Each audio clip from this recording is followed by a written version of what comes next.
structural engineering terms, they've become works of art to us. It's something which is very strong in Roger Stirk Harbour's approach to buildings, and in supporting that I think we've genuinely got something of high quality. I think the way the architect has featured the steelwork and the different colours really bring out the best in the steelwork.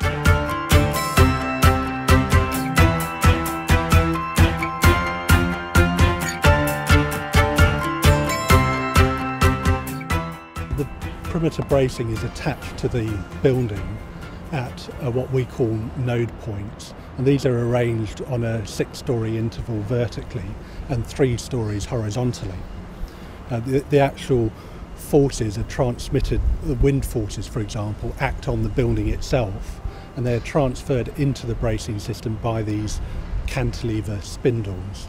It was quite a bold step, I think, when we finally decided to bite the bullet and put forward this idea of pushing the perimeter bracing system to the outside of the buildings, actually pushing it external of the envelope. And that's what you see now. I think, without a doubt, that is the one feature that stands out and really catches the eye.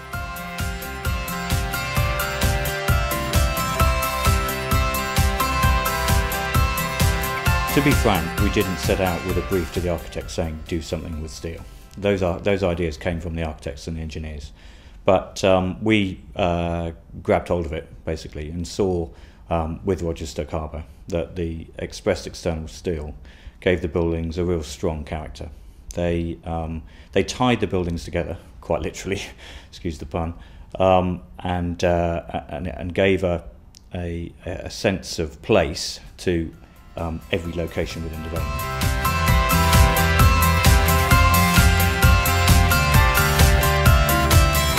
There's two really key drivers, the accuracy and the aesthetic appearance.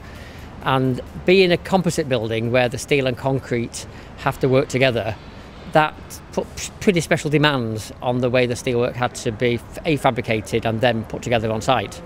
In particular, we had to place the nodes, which you see now visibly, we had to place those into a concrete building during construction of a concrete, which meant we had to use quite a lot of temporary works to hold them in position.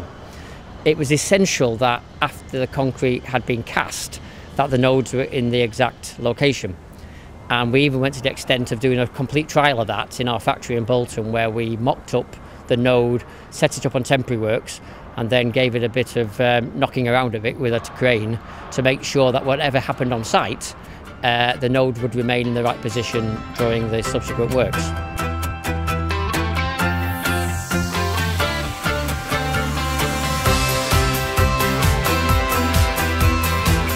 I don't think really there was any other material that could perform in the same way as steel could do in terms of resisting the forces that are applied to it in such an elegant manner.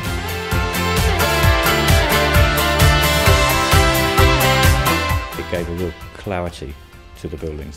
The structure sits in its own space. Then there's the elevations, and it's very ordered and very sort of easy to understand when you look at it from the outside.